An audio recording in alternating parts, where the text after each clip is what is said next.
Let's talk a little bit about MLA citation in the context of making sure that all citations should be as clear and direct as it possibly can be in order to respect our readers and to make sure that they have everything that they need as we're going through, and to make it a little bit easier on us as writers.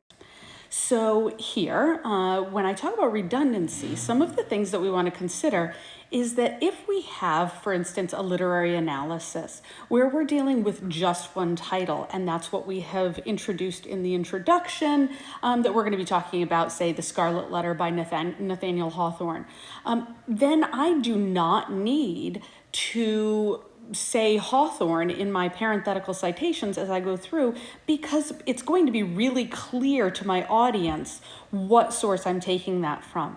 If I am in that same paper bringing in other sources, then I have to be really clear what those sources are and where those quotations are coming from, and then make sure that the context is clear. I still might not need the Hawthorne in my parenthetical citations as long as my context is clear that I'm going back to that text that we're talking about. So really the key here is think logically and make sure as you reread how clear is it to your reader where this piece is coming from.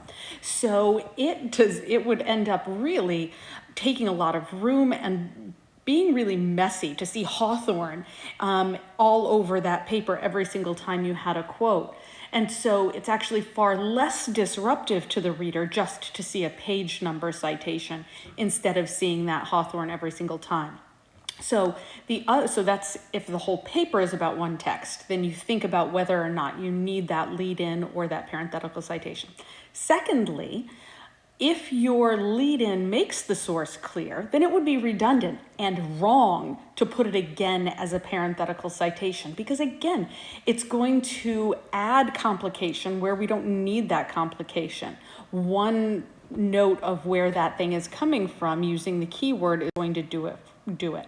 So here's an example for if we're talking about if my whole paper, for instance, or my whole paragraph, whatever it is about death of a salesman, and I have made that absolutely clear in the context leading into the quotation that, and here it's a paraphrase or a summary, where I just say, Happy tells Willie that he's lost weight.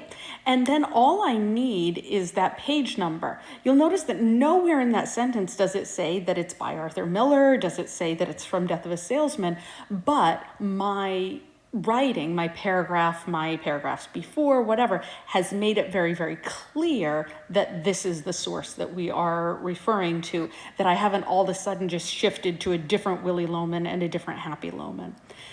So you'll take a look at the wrong, that if I have then thrown in Miller in that second piece, it's actually redundant. My audience already knows what source this is coming from, and so it would be wrong to put that name in here. So we're always thinking, what does the audience know? What is clear about this? Is it clear where it's coming from?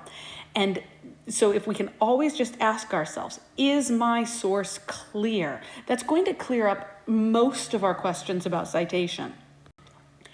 So let's take a look at this other one where I have in the correct example said Lewinsky notes that this rush to judgment created virtual stone throwers. Now you'll notice that I've just got the keyword. I don't have the first name. I don't have Monica Lewinsky, which means that I would have already said that before I've introduced Monica Lewinsky with her full name previously. You'll notice that in the wrong example, the sentence both starts with Lewinsky and it says Lewinsky in the parenthetical.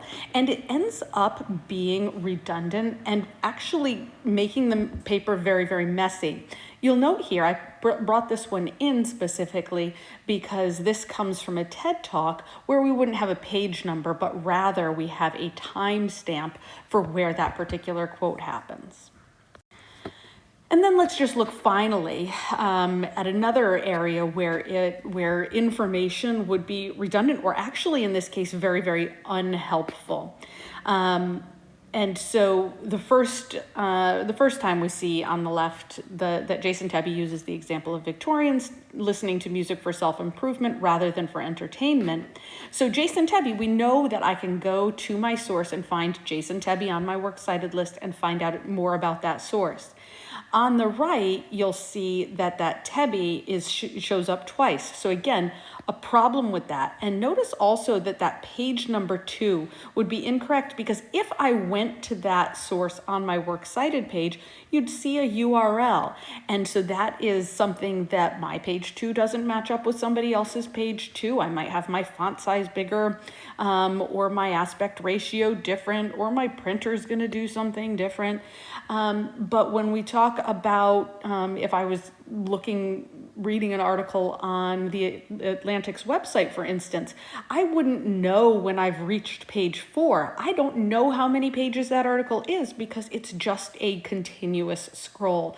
So adding a page number there actually creates confusion rather than removing it. And we're always looking for clarity and directness. So that's the question that we always want to ask is it clear and helpful to my audience where this all comes from?